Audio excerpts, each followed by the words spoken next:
This video is presented by EA Game Changers. Thank you to EA for big thanks to EA for providing me with a copy of the pack to review. But this is not a paid review. I can say whatever I want, and trust me, honey, I am going to. Well, hello, hennies. How are we all doing? Hey hens, how are we all holding up? Welcome to my review of the Sims 4 Star Wars pack. If you've never been to one of my reviews before, and if this is one of your first reviews, I like to just give a general overview of the pack and then the list the good and bad things. But with this one, I think I might be doing a little bit differently, so I'm just going to be listing the good and bad things as we go along because this review is a little bit different.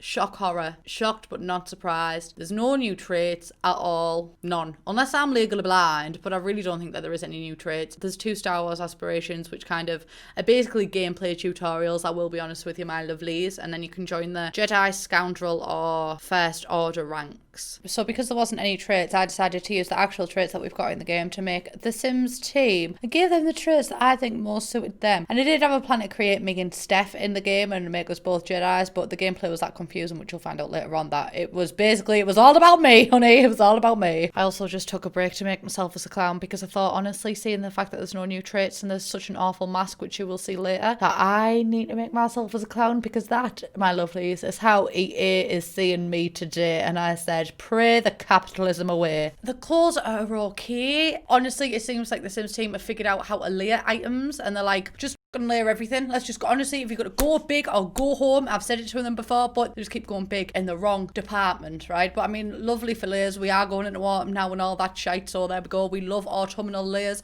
but not necessarily every single thing in the game, you know? And basically, we've got the same bastard top 3 times, and some of the outfits as well kind of stray away from the style of the Sims 4, because the Sims 4 you can have different shoes, and that's been an integration since Sims 3. But some of the outfits here, you cannot remove the shoes, which for me, it's just like, these boots were made for walking, but these boots were also being made to take off. Do you know what I mean? So give me that option that we've had all this time here. So I'm not quite happy about that, but I think these are supposed to be costumes or anything, because this is basically the Star Wars propaganda pack, and that's why they're there. So what is happening? Also, some of them are locked because you need to unlock them as you play the game. It was kind of cool with Nifty Knitting, but if this is going to be the style that they go along with, I'd rather just have them unlocked in Create Sim once I get them and not kind of always be there. And then we have the hair. My accent even couldn't feign interest in that one. The hairs are kind of cool, like they're a nice mesh and everything, but it's kind of absolutely nothing new apart from this hair with the things at the back. I do like that hairstyle. And we do also have some stuff for toddlers and some stuff for kids, which is actually good.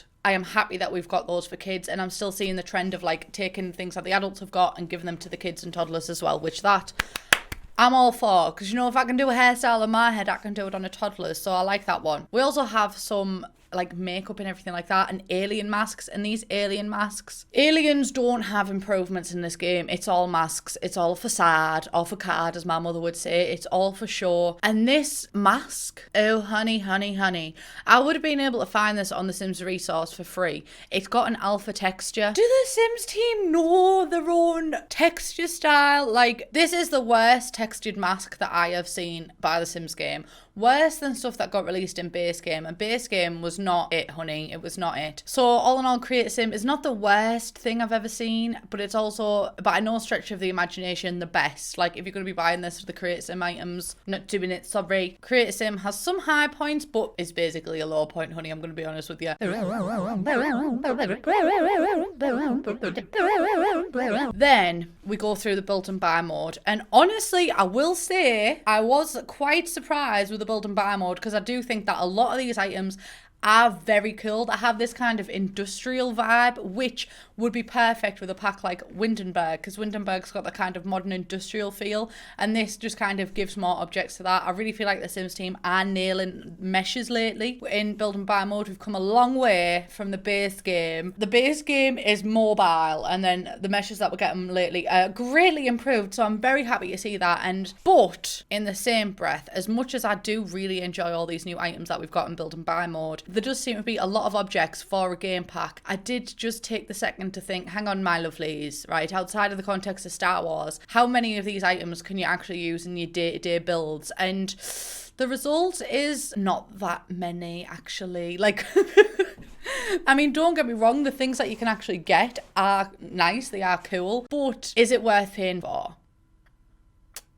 not necessarily my lovelies, because I always say create a sim, build and buy mode. Unless you specifically want an item like a hot tub, rely on custom content. And even for the hot tub, honestly, like, you know, if you ever seen an item in a stuff pack, just hang about a little bit, my lovelies, because the Sims might release it for free down the line. Build and buy mode surprised me more than create a sim did, most definitely, but still neither of them are necessarily strong. And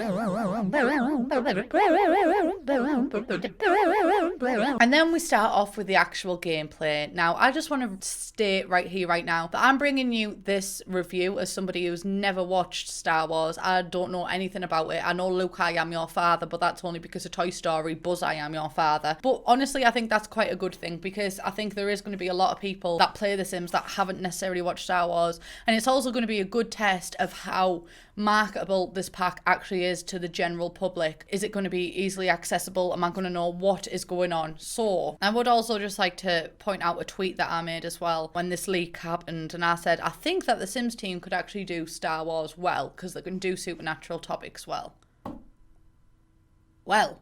You access the world Batuu through vacation mode. So if you click go on vacation, you can go here, which is honestly, I think is a little bit weird. It's got its good points and its bad points. It just feels very misplaced, breaks the suspension of disbelief for me. But a good thing about the world being like a vacation world, it's not limited by time, so you can literally, if you want to live here, you can live here, which is a good thing. I suppose you could like edit one of the lots and just have a house there, so that's kind of good. And then once you get to the world, there's three parts. There's the Black Spire Outpost, which is like the city centre, the Resistance Encampment, which is like a camping place, and the First Order District, which literally all new to me, honey, because I've never watched the franchise. I started in the Black Spire Outpost, which, like I said, is basically like the centre, and it greeted me with a message, and honestly, it might as well just greeted me with a script, because unless you have a very, very, very deep interest in Star Wars, you're not going to have a clue what's going on, and I cannot stress this enough, like seriously. And I just want to state right here, right now, before we get further in, remember in the trailer when I said it looked like there was lore? There's not. I will say though, when I first landed in the centre bit, I was very impressed, because the world is stunning, honestly. They've done it very well. I was very impressed with the canteen, because at first I thought it was a rabbit hole, and then I zoomed in and you could actually enter it. And this is done by debug objects, so they place it around and it is just a room, but the debug objects minimise when you zoom in. And I was like, yes, I'm liking this progression in the buildings. I would like for them to keep this attitude with the rest of the world, but they did not. They do have other areas here and there where you can buy food, items and lightsabers from, but there's not even anyone tending them. They're just a building. It's literally just a set. And there is also a new currency in this world that lets you buy all of these things from here. But as impressed as I was with the world at first, this soon came to a stop, my lovelies, because basically the majority of the world isn't even interactable. So basically it's just a big fat advertisement for the Disney park. At first I was excited about how this world was done, because I thought it was in the style of Magic Town in The Sims 1, where you just kind of jump in and a world exists within another world. It's literally a set where you can't really do anything. There's one editable lot per district. I can't emphasize enough how disappointed I am with this world. Aesthetically, it's stunning, but it's what's inside that counts, my friend. It's not the peel, it's the nana.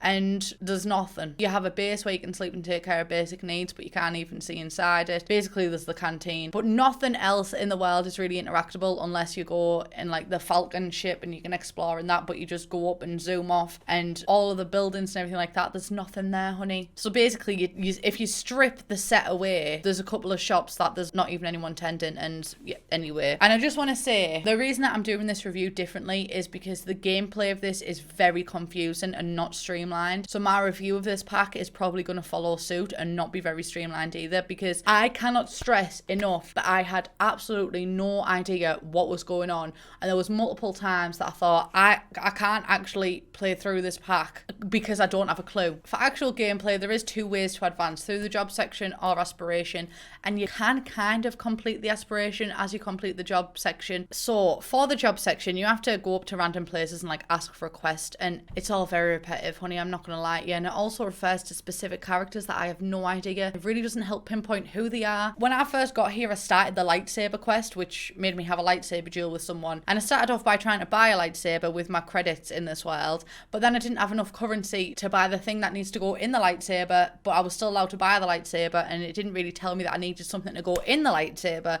So I couldn't advance in my job to get more money, and I couldn't also advance in my ambition to get more money for the thing in the lightsaber, so I had to just end up cancelling the quest. I'm so confused. Are you confused? Because I'm very confused. I think all of the budget in this pack went to just making it a replica of Disney, I'm going to be honest with you. It's kind of cool because with some of the quests you have to outsmart guards and work out which way will be the best to override the control panel, but you can only get to that bit if you find the bloody control panel, because they do not make it easy. It's basically, the control panel is a tiny, tiny little object in the world, and you have to go and find it. It doesn't highlight it or anything. The jobs also only advance your rank a little bit, and the rank is kind of like an influence meter rather than meters in the supernatural packs. The art style as well that come with some of the objectives just really don't fit into the Sims world, and we've never seen that kind of art style before. It really feels like more of a separate thing, like the Sims Medieval or the Sims Life Stories. But on top of everything being really repetitive, it was also quite boring, and it was hard as well, but not hard as in like it's actually there's consequences and everything like that, although there is, because some of the guards will,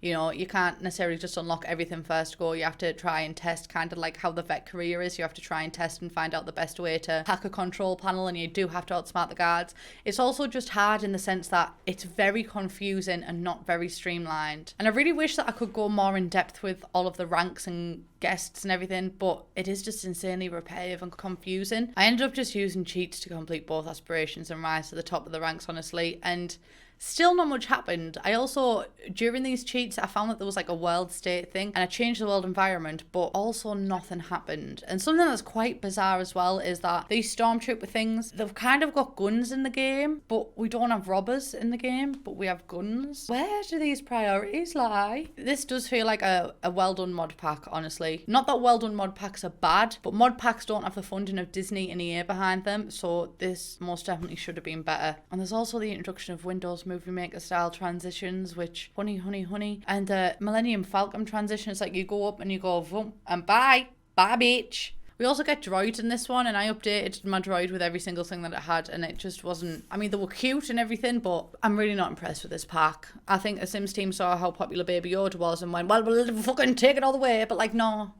Just see how popular The Sims 3 Generations was when you can take that one all the way. There's no law whatsoever, really. You just, it's like, do A, do B, do C. Do A, do B, do C. Do A, do B, do C. I wish that I could be more positive in this review. I really do. Because I genuinely think that this pack could have been really good, even for me who doesn't have an interest in Star Wars. I think they could have definitely done this better. I like when you're in this world, you're fully in it, like you could live in here forever, but it just needs to be more in the style of medieval and less like this, because it's basically just a set to promote Disney World. And honestly, this pack is great if you are in quarantine and you want to experience Disney because you can't leave the house because Corona, and your Google Street View Disney tour just isn't cutting it. But in my opinion, I'm sorry to this man, that's the only reason that this pack is good. Do I think you should spend your money on it? No, because we're 6 years into the game right now, and you know, this is what the Sims team are spending the time on when there's still crucial aspects and crucial packs missing. I don't necessarily think it's the time to experiment with the packs this risky, and it is always a gamble to take risks with content. Like, in my opinion, Eco Lifestyle was a risk, but I do think that that pack, as unpopular as it was actually quite fleshed out, and it did bring a lot to the game, just quality of life things. And all this pack brings is a badly done advertisement campaign. I wouldn't spend my money on this. I'm thankful that I was provided with a code for this, but I genuinely wouldn't spend my money on this. The build and buy items are great if you want an industrial style, but you can find industrial style things on the Sims resource for free if you play on the computer. I would say only buy this pack if you're a super duper Star Wars fan, and even then, don't expect it to be deep. If you're a collector, I'd maybe wait for it to go on sale. And I'm not hating on this pack just to hate on this pack. I'm giving these critiques as a huge fan of the Sims franchise, and I can clearly see that there's a divide right now between what the gurus think we want and what we actually want. And I can see the decrease in quality of life gameplay from The Sims 1, The Sims 2, The Sims 3, and how we're not getting that in The Sims 4. I am getting very, very bored of really well done shells. Like the actual world is stunning, the shells are stunning, there's no critiques there. there. It's just that they're all shells. There's nothing deep about it, you know? Like The Sims 3 had rabbit holes, which were just shells, but at least you could interact with them and go into them. Just go on a Google Street View tour of Disney, honestly. And I was actually very open-minded about this pack because I know that The Sims team can do supernatural themes well. The entire time of playing this pack, I was literally just like, I am so confused. I am so very, very, very confused. It was very hard for me to actually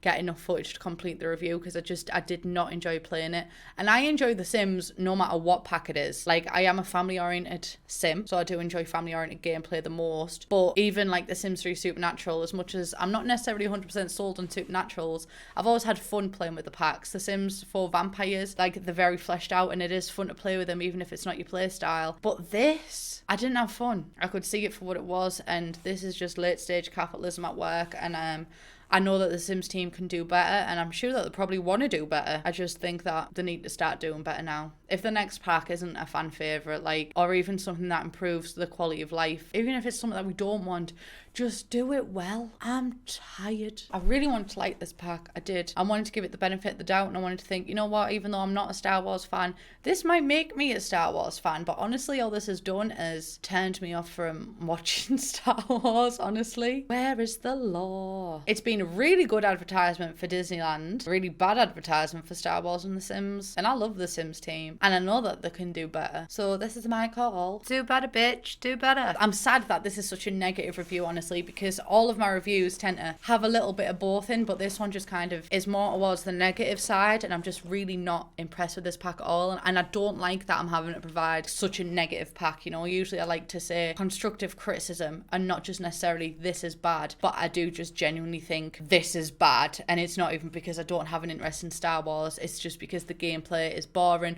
repetitive, not streamlined, everything's just a shell, and it's just an advertisement for Disneyland. I hate being so negative. 2020 is already so negative with the fucking quarantine and everything that's going on. Like, I just wanted a little bit of niceness, you know, and the Sims team have let me down once more. It needs to be less on aesthetics and more on gameplay, because aesthetics, they've nailed that one, honey. It looks absolutely stunning. Gameplay, where is it? Please tell me, because I would like to see it. I would like to see it. I would like to see it. Thank you, oway, for providing me with a copy to review of the pack as well. Much appreciated, my lovelies. I'll see you in the next one. Bye, beach.